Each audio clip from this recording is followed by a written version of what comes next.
In Dark Souls 3, plunge attacks are just about as powerful as they were in the two previous games, arguably more powerful with the added tracking.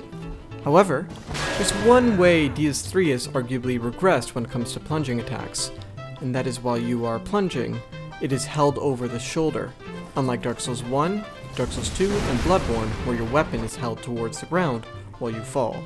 This allows you to plunge enemies climbing ladders for an amazing amount of damage. And if a whole squad is on that ladder, you can literally wipe them all out on your way down.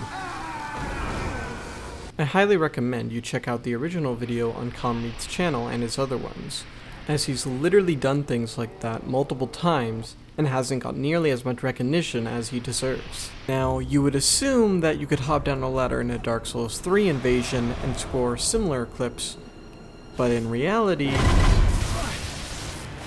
yeah, that's kinda underwhelming. But maybe there's another way to do it. I had the thought maybe if you positioned yourself just right so the weapon on your shoulder would pass through anyone on the ladder, that you could effectively plunge in a similar manner to previous games. I tried it and it basically does nothing. The sad truth is, on top of the nerf of positioning the weapon while you plunge, they also gave it a separate hit on the fall loop.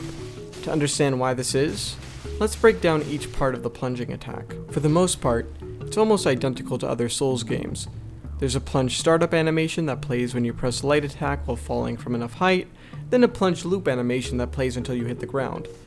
This loop animation has a huge circular hitbox around the weapon, but in Dark Souls 3, this only deals a very small percentage of what the final plunge does, while in other games it's 100%.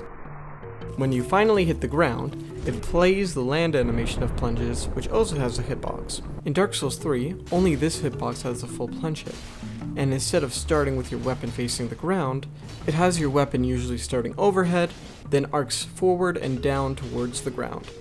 The interesting part is since the hitbox starts overhead, you can actually hit people decently high on the ladder once you hit the ground, but there's a hard limit and it's only effective on larger weapons. And at meta, it seems that even a Dragon Slayer Great Axe or Smoke Plunge cannot empty their stamina bar and take them off the ladder. Although, if you do land this, it would be a great opportunity to follow up with some dagger throws to finish off their stamina bar and take them down.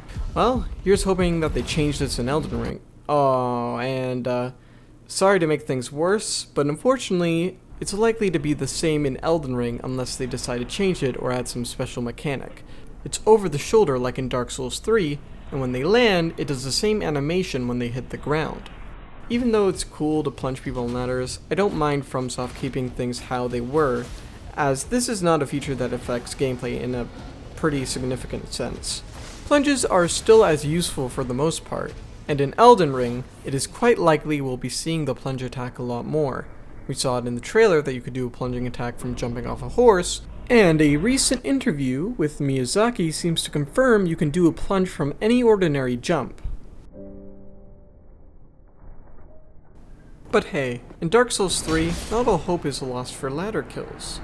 If you can do a plunge just as multiple players get on the ladder, you can possibly get a triple hit and possibly triple kill, especially if they don't get knocked off and aren't able to get away before you follow up with something like the Dragon Slayer Great Axe weapon art or the Smoke's art 2. Basically anything strong and vertical.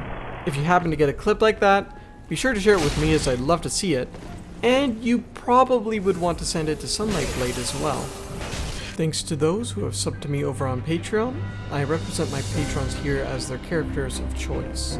You can become a patron yourself if you want to support me and get cool benefits like this. Alright, I gotta go fix something with that iframe thing from yesterday. Goodbye, people.